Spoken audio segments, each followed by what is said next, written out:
Ay, nagmarkot ako dito. Tingnan natin kung mag-work.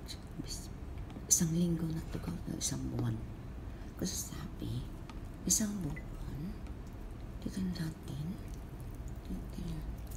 So, ano yan guys, oh. Kasi kailangan putulin. Kasi nasa sale sa August ng bahay. Tapos yun na, ano. Tapos, ito yung aking rosemary. Yan. Tingnan natin ulit.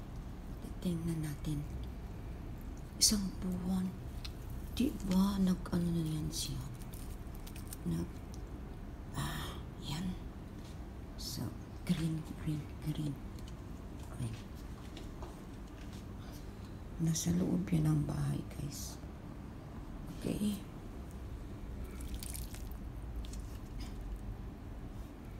Ano ba to? Di pa siya na ano. So, anyway. Maganda kasi ito eh. Pangbahay lang talaga siya. For only inside the house. Okay. Tapos, ito yung money plants. Nasa loob lang talaga siya ng bahay, guys. So nice, diba? Ay, ganun lang.